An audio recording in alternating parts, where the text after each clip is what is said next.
Quels sont les nouveaux projets d'Éric Zemmour?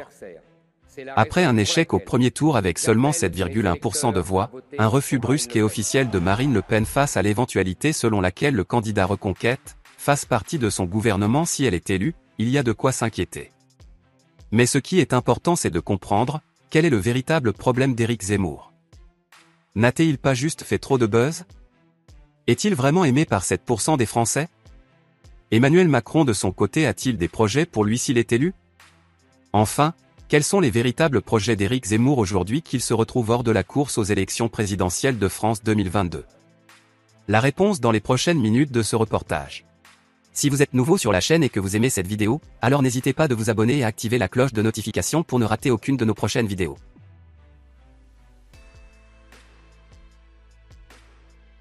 Marine Le Pen y croit en tout cas. Il y a un chemin, une voie de passage jusqu'à l'Élysée.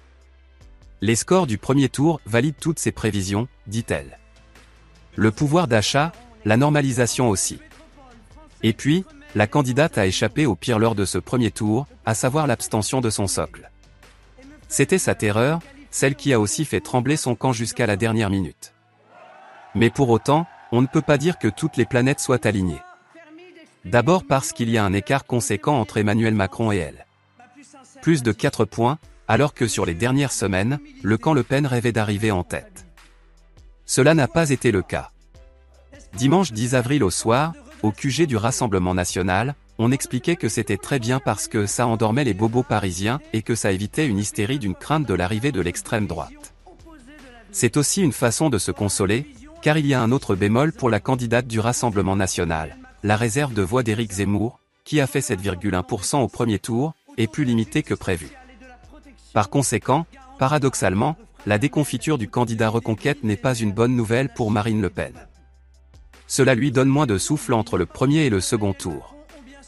Mathématiquement, même si elle peut profiter du report de voix, 82% des électeurs de Zemmour disent vouloir voter pour elle.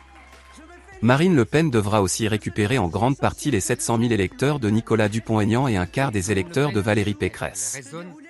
S'allier avec Zemmour n'est donc pas une possibilité pour Marine Le Pen, pour la simple raison qu'elle craint une rediabolisation, en formant un tandem d'extrême droite avec l'ancien polémiste comme plusieurs personnes le surnommaient d'ailleurs. La candidate du Rassemblement National a d'ailleurs rejeté mardi 12 avril la possibilité qu'Éric Zemmour fasse partie de son gouvernement si elle est élue.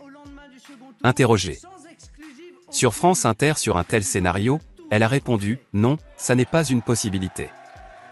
Il n'en a pas le souhait et je n'en ai pas le souhait non plus. » Enfin, dernier élément, avec un score aussi faible de 7%, Zemmour n'a rien à vendre au camp Le Pen, même si on pourra éventuellement assister, en revanche, à des ralliements ponctuels de certaines personnalités. Toutefois, Jérémy Pelletier et Jean-Yves Camus pensent que le score d'Éric Zemmour n'est pas tout à fait un échec. Ils expliquent pourquoi. Chez les soutiens d'Éric Zemmour, on a l'art de la formule. C'est une défaite encourageante, mais au regard de l'élan populaire généré, on pouvait s'attendre à mieux, confie l'un d'eux à 20 minutes. Il est vrai qu'avec 7% des voix obtenues dimanche 10 avril 2022, le candidat d'extrême droite a raté son pari d'être présent au deuxième tour de l'élection présidentielle, qui verra Emmanuel Macron et Marine Le Pen s'affronter dans les urnes. Quand on regarde son score, on peut parler d'un échec, en tout cas d'une chute importante par rapport à ses ambitions et aux ambitions de son parti, note Jérémy Pelletier, directeur des études à la Fondation Jean Jaurès. Toutefois, malgré sa déception, il a tenu à remonter le moral de ses troupes. Je ne m'en tiendrai pas là. Reconquête n'abandonnera rien tant que la France ne sera pas reconquise, avait assuré Éric Zemmour, d'après BFM TV, je vous dirai très vite la forme que prendra notre action. Mais que nous réserve-t-il? Premier objectif de l'ancien polémiste, trouver des accords locaux avec les Républicains. Autre point important pour Éric Zemmour, sa candidature pour les législatives en juin prochain. On va évidemment regarder de très près tous les scores dans le sud-est dans les prochains jours et il ira là où la situation lui est le plus favorable, a indiqué l'un des membres de son parti à nos confrères. Le projet explicitement évoqué d'Éric Zemmour, écrire un nouveau livre. En septembre dernier, l'ancien journaliste avait publié La France n'a pas dit son dernier mot. Véritable succès, Éric Zemmour serait plutôt inspiré pour écrire prochainement un nouvel ouvrage. Je pense que j'écrirai un livre. J'ai beaucoup appris, compris sur les médias, la démocratie, la vie politique. Pas toujours en bien. J'aurai beaucoup de choses à dire, avait-il confié aux Parisiens début avril. Un projet qui était certainement également prévu s'il avait remporté l'élection présidentielle. Il est à noter que l'ancien journaliste a en revanche déjà exclu un retour en tant que commentateur politique à la télévision, comme il le faisait auparavant sur CNews ou Paris Première. Après le livre, Éric Zemmour garde un projet pour son parti La Reconquête, avoir un candidat dans l'essentiel des circonscriptions.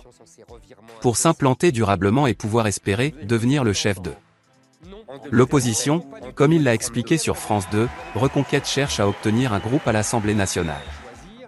L'objectif est très ambitieux, il nécessite l'élection d'au moins 15 députés. On va essayer de couvrir à peu près toutes les circonscriptions de France, explique d'ailleurs Gilbert Payet, l'un de ses lieutenants de campagne. La commission d'investiture qui sélectionnera les futurs candidats s'est déjà réunie à plusieurs reprises même si aucune circonscription n'a été attribuée de manière formelle. Plusieurs visages de la campagne sont déjà dans les starting blocks comme Stanislas Rigaud, le président de Génération Z, ou encore Antoine Dier, le directeur adjoint de la stratégie de campagne, et bien d'autres encore. Éric Zemmour compte aussi après son échec, multiplier les accords locaux avec les Républicains. Trouver plusieurs centaines de candidats peut sembler une gageure pour le parti créé il y a à peine 8 mois. L'entourage de l'écrivain mise donc beaucoup sur les accords locaux avec des cadres des Républicains. Enfin, structurer son parti est le dernier projet actuel d'Éric Zemmour, preuve qu'il ne s'arrête pas là. Éric Zemmour l'a promis à ses sympathisants ce dimanche soir, après sa défaite en disant « Les drapeaux qui ont flotté au Trocadéro ne s'abaisseront plus jamais. On va inscrire Reconquête dans la durée avec des élus, des techniciens tout en veillant à un équilibre entre le local et notre organisation au niveau national », assure Gilbert Payet. À la tête du parti, on devrait bien sûr retrouver Éric Zemmour. Tout simplement parce qu'on ne lance pas un congrès en quelques semaines, avance encore l'ancien préfet. De quoi laisser dubitatif Jean-Yves Camus, spécialiste de l'extrême droite. Je le vois assez mal s'occuper au quotidien d'un parti, calmer les égos, gérer les loyers des antennes locales. Je pense que ça pourrait l'ennuyer très vite, analyse l'historien.